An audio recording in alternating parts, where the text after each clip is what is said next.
Hello everyone, my name is Amol and welcome to the episode 7 of techLGTM. Technology looks good to me. I'm joined by my co-host Shashank and Preet. Hi, Pete. So Hey guys. in the last few episodes we discussed about the SPAC, the Google events, the Apple events. Recently we've been using a application and most of you who are listeners have also most likely used the application called Zoom. And this episode, we're going to discuss about the history of Zoom and why Zoom is very, very famous, and also some of the new news that has come out, especially about Zapps, that means Zoom apps. So let's talk about first the why Zoom is a breakout company recently. Why suddenly it became so famous, why everyone is using it, and what is the history behind it. So to throw some light, Preet, what is Zoom? Why basically it became such a big breakout company, and what's the history behind it? So Amol, there is before we talk about uh, how did it become successful so quickly, it's important to understand the history behind Zoom. Uh, because a lot of people think that it just suddenly spiked out of nowhere. And that is kind of true and not kind of true. But if you look at the history, it was founded in 2011. So the founders and the people behind making this platform have had a long journey to bring it so far. So that is very, very important to understand. So the interesting part about this was the Zoom founder was Eric Yuan. He was actually like a senior executive at Cisco, where he had this idea, and from what I know is he was not really entertained well when he had this idea within his company. And in Cisco also, I want to add, he was a part of the group called Webex, which was kind Already of, doing something very similar. Yeah. yeah. And just to add, people more, I think everyone knows what Zoom is, but just want to add that Zoom is a video platform where people come together and have video conferences and video calls. I Yeah. mean, yeah, most of you guys should know what Zoom is, but unless and until you're living under a rock and you happen to stumble upon this particular podcast, that information would be useful. I think it's a And fair thing then, to call out. Basically, yeah, people do not know sometimes about the software. yeah. It's important to know that Zoom is actually a video conferencing software, Yeah. and it suddenly became almost a household name in last 2 or 3 years, particularly, especially with So the Zoom has been able to do something that a lot of companies strive to do. It's kind of become like a verb now. Like when people say Uber it or Google it, now it's just let's Zoom, Yeah. right? And that's what most of the companies strive for. And just so you guys know, all our listeners out there, this video is not sponsored by Zoom. Even even if you look at Shashank's background right there, we are not being paid by Zoom, but that would have been nice. Yeah, I hope so. One day, one day. I'm right now paying for the Zoom conference. Actually, this Zoom stuff is paid by my pocket. So Okay, sponsored yeah, by Shashank then. sponsored by Shashank. Nice. So yeah, where were we? We were talking about like The the history of history of where, how all of this came about. I mean, so the journey was quite kind of interesting. He did have some struggles. Eric Yuan raising some initial seed money. Uh, Initially, he raised about 3 million, I think, in 2011. Uh, yeah, and the product took a couple of years to build. In 2013 was when he actually delivered. Him and his team delivered the first version of the product, and then they were able to raise a decent amount of money, about 6-7 million. I think that's the rough amount. But it is very interesting to see in 2013. Uh, I think in the first month alone, they work very close to 500,000 users on this video multi-user platform, like video conferencing kind of platform. And it is very, very interesting to see that this after that uh, it kind of took them, uh, they didn't raise a lot of money until 3-4 years. So the so major money that they actually raised was in 2017. I That think was about, sorry. yeah, I think it's very interesting to know there are a couple of things which is very very good about this company. It does look like an overnight success, but it Yeah, is not. Absolutely not. It launched in 2011, almost 9 years back. It did yeah, struggle to raise in its initial seed round, just like another company, right? But after working 2 years on the company, in 2013 they launched the company yep. or the initial product, And then they had initial success. That means close to 1 million users in almost few months. But it was not a household name even Yeah, then, it right? wasn't. Yeah, And then finally it went public in last year, right? Last year, something around like April, I April. think. April. Last year of April, it Yeah. went public. But it that is also interesting. I mean, the growth from it going public and today. So that's kind of nice that Shashank has the chart over there. But I'm not really sure if it's doing justice to the stock. Is that the actual stock price, Shashank, or is that Yeah, some that's random our stock? actual stock price. Like it has, I mean, this year's Hmm. stock price, it went Okay, from, you can see how much it is, 70 to 70 500 to something. 580 something.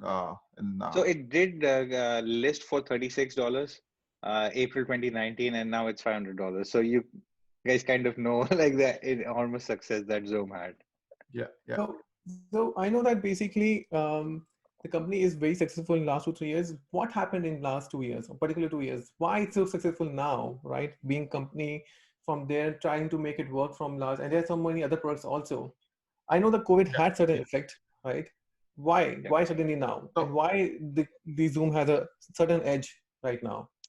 so I mean, there was definitely a lot of options there. Like we all work for large companies or smaller companies, and like I have personally used in my previous jobs, Bluejeans, GoToMeeting. I mean, Yeah. Skype. Everyone has used. Like all the startups were using Skype. When I was working for Flurry, we were using Skype heavily there.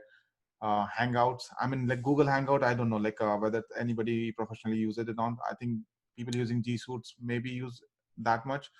Uh, but surprisingly, when this pandemic stuff happened, that's when Zoom actually became a household name. Uh, there were quite a few reasons for that. Like if you look, as you guys already mentioned, this was not an overnight success. A lot of people actually think when they look at the stock price I was showing you guys as my background, people always think that it's a breakout company starting this April. This suddenly this company actually broke out, and it's an overnight success. It's not. It like they have worked really hard on infrastructure. So I took a pause there because I want to really highlight that it cannot be an overnight success if you don't have a solid infrastructure on the technology side. So there probably I'm not too aware of. I think I don't know whether Amol you know that or not. Like the codecs they have used on the video recording stuff and the transmitting, and this was the only platform which had like 100 up to 100 users on a call for free, up to Yeah. 40 minutes of call.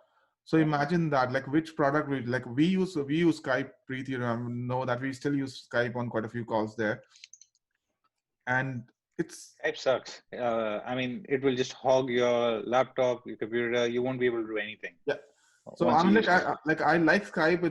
It's quite a few times, but it actually like a lot of people joining the Skype calls and everything. We have struggled with that. Like sometimes my computer would be like laptop would be really slow because it starts gaining a lot of like CPU. It makes every other applications um, unresponsive.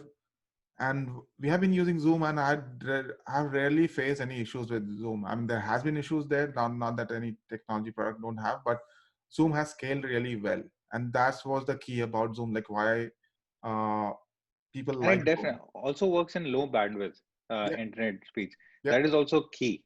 I yeah. mean,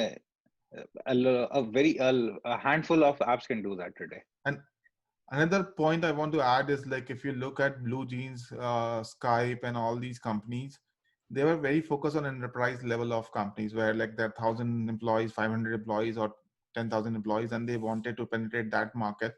Yeah. And rightly so, that's what they were thinking, and they did it. And when this pandemic happened, suddenly all these bigger companies already had Bluejeans or Webex or something like that inside them, and then some of them already started adopting Zoom. But these small businesses which were not these are, I would say, not completely technology challenged, but they were looking for new products, and that's where Zoom stood out. Because Absolutely. people having small businesses, let's say example of like people having yoga studio, where all the people will go. Like New York, there are hundreds and thousands of yoga studios there. Every block. Interesting why you took that example, but yeah, that's for a later discussion. Yeah. I'm not talking about hot yoga. I'm just talking about yoga. Yeah, yeah. Yeah, we understand what you're talking about. Sure. A regular fitness class would have been fine, but somebody decided to go with a yoga fitness class, but that's You can totally fine. look at my physique. I'm look like a true yogi, actually. Yeah. Yeah. Just kidding. Yeah. Just had a few slices of pizza today, so I'm a big yoga fan. So Back to like that small business angle, what I was adding is like when these guys were looking for a video product, because now they wanted to interact with their regular customer on a virtual class, that's when Zoom stood out, that they can hold a big class like 30 up to 40 minutes of class for free, do not even pay for it, and they can try it. And that's where these Zoom became really, really popular among them. That's how other normal users who are not enterprise level users started knowing about Zoom, and that's how Zoom became a household name. So to summarize, basically what I understand from you and Shashank, you and Preet, the company started in 2011. They toiled for almost 8 or 9 years to get the codec right, the video compression right, which is a very, very technically difficult things to pull off. That's crucial. At the same time, basically, there were other companies like Cisco Webex, which is the parent company looks like initially, and then the Hangout, and then GoToMeeting. So there's so many of them. They were focused on the enterprise, but the core technology is the one which were the main core thing about the Zoom. Then happens, they raised 100 million as a Series D 2019, right? They had a decent number of users, but the COVID situation happens. Suddenly, right, in just 5 months from the December 2019 to almost April 2020, they moved from 10 million users to 300 million users. I've never heard a company actually gain so many users, that too in a very, very difficult technology space. So Amol, that 10 to 300 million is daily active users. That is kind of key to note over there. It's not the total number of users on the platform. It's 10 million that we're using in 2019 and 300 million people using Zoom every single day. That's even more impressive right there, right? So the total number of users could be much more in that case. Yes. Yeah. That's amazing, actually. Yeah. And I heard that in one of the days in the, I think that kind of users is not even in a popular like TikTok or probably Facebook has it, but maybe Instagram, maybe. Yeah, Instagram, yeah, on a daily stuff, yes. Yeah, I've heard about the growth of the TikTok. Even TikTok did not have such a huge number of the user growth in such a short span. Even though TikTok does look a very, very, again, breakthrough company, it is right in a very good league. But what actually Zoom has pulled off is simply really, really goes into history now. I mean, I remember, Amol, you were telling me a cool fact about Zoom during this whole pandemic thing, that there was one of these days where it got like 2 X million downloads in just one day.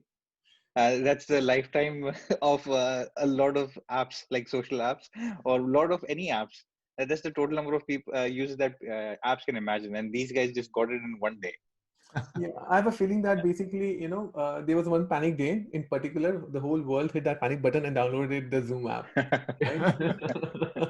They did two things. One thing, actually, they probably bought the sanitizers, toilet papers, all of that, and downloaded the Zoom app. Downloaded the Zoom app. Yeah. Oh, of course. Yeah. But so, did you guys, Shashank, I think was you mentioning that there was something going on with, there was some hiccups also. Of course, that there's such an amazing platform that these guys built. Oh yeah, kudos to these guys. Initial days there were some security issues there, especially like in initial days they had like you can create a meeting without a password, and once you create a meeting without a password, anybody who has the link can actually join it. So people started Zoom bombing other people's video. Yeah. I remember that. It was viral all over Instagram, TikTok, where. So just imagine right now we three are having a podcast and somebody random guy just joins us and start saying any shit things in this whole stuff there. So, I mean, people were literally shitting. I mean, they joined official meetings and they were in their toilets. And so Oh yeah, that's another story about like the viral video conferences where people had camera ons and all those Zoom things were recorded and it became viral. And some of them were actually very fake ones, which we yeah. Some But of that back again going. to the security. Sorry, Amol. Go ahead, Shashank. Sorry. So back again to the issue on the security side of things was where I mean, yes, there was initial hiccups there. Like a lot of people actually didn't like. A lot of companies came out and said like you cannot have Zoom installed in the company's infrastructure. And but Zoom quickly reacted to those problems, and they came now like every meeting you have to have password. There cannot be any meetings you can create on Zoom without password. So that became one of the things.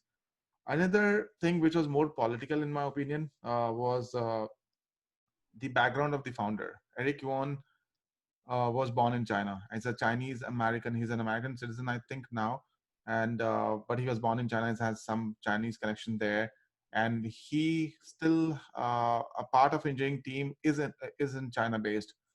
So that's where there were like allegations about that Zoom is the best spyware kind of stuff. Like they can actually anything coming out from China, people start having some kind of skepticism based on the trade relations, what is going on between US and China right now, or China and other countries. Even I think in India also, Zoom was actually looked as Banned. Chinese Yeah. app, and they were like, it was not banned. Zoom was not banned.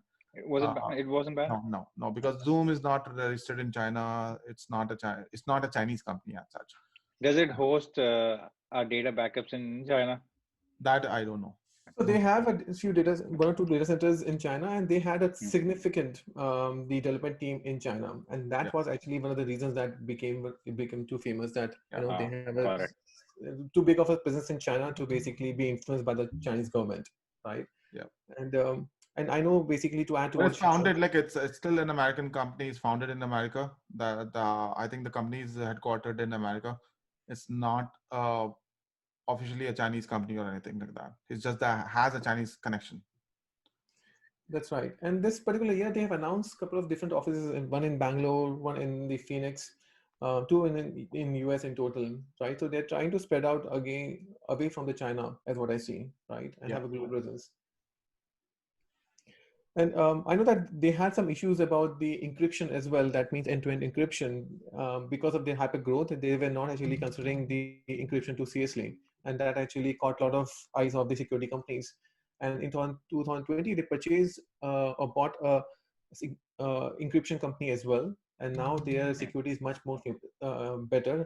I know that, Shashank mentioned about the password required for the meetings, but also for the end-to-end encryption, because if the video is broadcasted, right, and many of the meetings still do not have the password, and someone can actually eavesdrop into the particular meeting as well, and that to video, and that becomes even more important as we are getting into more and more virtual world where almost 99% of the meetings happen virtually still.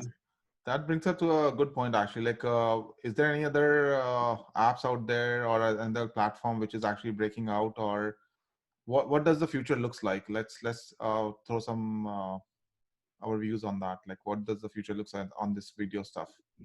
So I know that there's one company which is certainly becoming very famous is the Hopin. Company started in, as what I understand, in mid of 2019. They raised their first Series A round. I think close to probably 6 million in the Series A round in last year, September or something like that. And then suddenly they became because of the COVID, I would say, they became a $2 billion company, and they raised close to $40 to $100 million Series A, right? It's a $1 billion company, and it was founded last year. That's right. Yeah, it's unheard of, basically. Wow. Such a fast-growing company. So let's understand what exactly Hopin does and why is it a little different from the Zoom, and why it is still very interesting in the core situation. Yes. So we all go to the conferences. In the conferences, there are certain things, like basically there is a front desk, there are different places where the events happen, there are breakout rooms, there are networking rooms, right? And there are also a lot of impromptu discussions happen where small group people actually come together and move from one group to like another. Social networking kind of. Networking, right? Yeah. Zoom does not have that kind of platform, even though it's Yeah. very good for one-on-one, one-to-many, or many-to-many Yeah. also, right? And you need to have those kind of conferences converted from the physical into the virtual, now that not much of the conferences are happening. That's where basically the company like Hopin comes into the picture, where they have all these platforms and different features. You can Got it. actually host different conferences. And now definitely it's been gaining a lot of interest, a lot of users now. So there's another Indian company also, right? Yeah, yeah, yeah. I think So Shashank, it was you who were mentioning this. I yeah, think, yeah, another company. Its name is Airmeet, not yeah. Airmeet. What Preet was saying. Airmeet. Uh, Air and No, Meet. I think it's Armeet Singh Dhillon. I think that's Right. So Airmeet is another company. I think it has a similar business proposition as yeah, Hopin. I've not used Hopin, so I don't know. I've used Airmeet actually, which one of the conference I attended a couple of weeks back. It was a New York Tech, NY Tech meetup, and they were using Airmeet there. So I signed up with Airmeet, and so what they do it's exactly like when you go in a conference. What happens is like there are different rooms and different pockets of conversation happening. So what they did was they created tables. So when you join a conference, so first there will be different tables where you can go, and if the seat is empty, you can go and join a table. So the table has generally 8 or 10 seats, depending on the configuration, whatever it would be, and you can join an empty seat. You can go and sit as if like you are really sitting in a virtual table, and then you can have conversation just like a small breakout rooms, and then you can sounds a lot like online poker. yeah, exactly. You can think on that way. So you can leave that room and then you can join another room, and you can see virtually see all different kind of rooms is there and who are all sitting in that room, and you might actually join that room and have introduced yourself to them, have a Yeah, private one-on-one conversation with them, make some relationship. Because if there are 100 people like on Zoom, then there's no one-on-one conversation happening there. In interesting. Airmeet, you can have a smaller group, and then you can have a smaller chat, and then like every 5 minutes you can break out from one table to another table to another table. And that's what you do in conferences also. When you're networking, you meet Yeah, somebody, yeah. then you exchange some cards there, and then you move on to the next set of people you want to talk about, or you go on to the next booth. And that's what Airmeet also kind of does. Does So it also have virtual reality built into it? Because I can see I that also coming into play pretty soon. I Like don't when know. you, Like, I didn't explore that much. Like, but totally, I think there would be. I think there would be yeah, a huge possibility of doing that kind of virtual reality stuff. yeah, that looks very interesting. I think the VR could be the good use case about this with the COVID situation. We know that it's picking a little bit. yeah, Um, as Shashank was mentioning, basically some of the interesting use cases about hopping from one table to another to do the networking. But as I think more, if you see that in conferences, when you attend a conference, generally a big conference has multiple tracks, right? Multiple rooms going on. Yeah, And yeah, it yeah, is really, really very intimidating to actually join each one of those tracks. And when you look at their overall agenda, you decide one room to go to, right? Your mind can be only focused to one event that is going on, at least one track. yeah. And then you always have a mind or think, oh, I'm missing something in the other track, probably. Some other track could be much more useful. And then it takes time to go from one particular conference room to another conference room, another Exactly. yeah. stage, right? And then you That, always feel that yeah. something you have missed, right? AWS Summit is the first example that comes to my mind. Yeah, Yeah. Like everything is like spaces apart.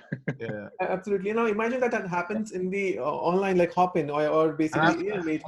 You I've quickly seen switch the windows, and then you understand which one you're Yeah, not missing out at all in and that case. I've seen actually like people really running towards the next like a popular session. Like once yeah, from one room it ended, like that people are running like because what happens in those conference room is like when the seating is over, they first come, sometimes first close serve. it down. Yeah, Actually, like okay, this is already full, you cannot come in. So yeah, the virtual one is much easier to just click on it and you just join it. So yeah, you're right on that side. Just to Absolutely. add another thing to the Airmeet, like they raise just to add some more color that they are also a startup, but they were able to raise $27 million. It's an India-based company, probably headquarters in nice. Bangalore, but they are doing pretty awesome stuff there. So yeah, I mean the future of video apps looks really bright to me. Makes sense. So, Nice. moving back to actually the Zoom, recently there's a news about the Zapps, Zoom apps, right? And we know that Zoom already had a marketplace where um, Zoom app in general can be. There was information about Zoom Zapps. I mean, I just had to say it. I'm sorry. Yeah, zoom that, zoom. Or just Zapps. Exactly, that's what it is. So Zoom Marketplace was already there, where Zoom can be part of the other softwares, right? But then the table has flipped because of the popularity of the Zoom now, and people have realized, and Zoom, the company also realized that when people are actually on a Zoom, they are focused on that particular application itself. They do not switch to the other application that easily, right? So if you want to actually share any Asana or Dropbox or any other things that you want to do and work with your audience, then those apps should be directly integrated with the Zoom itself. And that's why they launched this Zoom Zapps, basically, right? Yeah. And as part of that, about close to 35 companies have signed up for the beta, basically, to launch an app on that. I think that looks very, very interesting. I would like to hear more views from you, Shashank and Preet. What do you guys think? Do you guys think that it's going to be useful if basically you have to build an app on that? Do you think that you will build an app, a Zap, basically? Preet, go. Totally makes sense. I mean, in terms of Slack, I mean, we at least use Slack pretty heavily in terms of chatting. I think one thing that is missing from Zoom intentionally or unintentionally is the whole chat integration, where it's a amazing application for having this conversation, but these virtual meets or these conferences are uh, incomplete because there is no a good chat interface of sharing information and keeping my chat history over there. So Zoom lacks that. Yeah. And I know that if Slack would to do an integration with Zoom, that would be like super, super helpful for at least me and a lot of other engineers or within this space. I think you guys would also appreciate if because honestly, even though Slack is pretty good at what it does, it's pretty bad at video, like really bad. I mean, if I had bad things to say about Skype, about video conferencing, Slack is like so damn down below that. Yeah. Preet, you're not So, getting any job at Slack anymore. Thank God. You just ruled out one company, they're not going to hire you. You just dropped a shitload on them. Microsoft? Yeah. No, Slack. No, no, Skype. Oh, Skype Skype. and Slack. I, Microsoft has Skype and Teams Meet, actually. Yeah. they Oh, also. don't get me started on Teams. Yeah, No. that's a different conversation to have. Yeah. Uh, yeah, my take on this one, Zapp, is like I think it's a masterstroke. What they have done Yeah. is a very uh, a masterstroke, totally already written over it. You look at the companies which have actually become trillion-dollar companies, they are all kind of marketplaces where they have graduated from being a product to a platform. And that's what is happening with Zoom right now. So they were a product till last month. October 14, they announced that they are doing Zapp, and they already have 25 top companies which are working with them on creating those applications. They transform from being a product to a marketplace, and that's where they will become huge company. Like Amazon is big because it's a marketplace. Yeah, Apple is big because look at the App Store. There is a marketplace. It enables a platform where other developers can actually create something and create a lot of value of it. That also secures your future. If you create a marketplace, if there's a lot of hit apps out there, because now you're unlocking the creativity of other people. My take on the future is also about like this video is going to become the fundamental of internet. Like internet will have video inbuilt in it, kind of stuff. Like future would be all about like people like 10 years from now or something, not having video will not be an option. It will always be there. You'll have to switch off the video, in my opinion. Like video will always be on, be present in most of the apps, most of the stuff there, especially when there are people to people connection. So, Yeah. Yeah. And so basically, do you think these guys are going to do some kind of rev share also? This opens the entire B2B kind of thing for Zoom, just like App Store. Is it going to be paid or is I it? don't think they have mentioned their revenue strategy or yet or something. Might be free or might be something, but like if they are copying the stuff from Apple or Google, like what we have talked about quite a few times, like how monopolistic they are on certain things on their Play Store and App Store. And I'm sure Zoom will like to do that same thing, like Why not? take 30% off the like in-app purchase inside Zoom would actually, I will take 30% on it. Like, okay, if you're subscribing to Slack via Zoom, then I will take 30% of that. So I'm sure Zoom will first like to be in that position where the Zapps are like the fundamental all over the place. And then they will actually take their card out there. Okay, now going forward, we are introducing in-app purchase. You are using Zoom APIs, and hey, you cannot use any other in-app purchase now.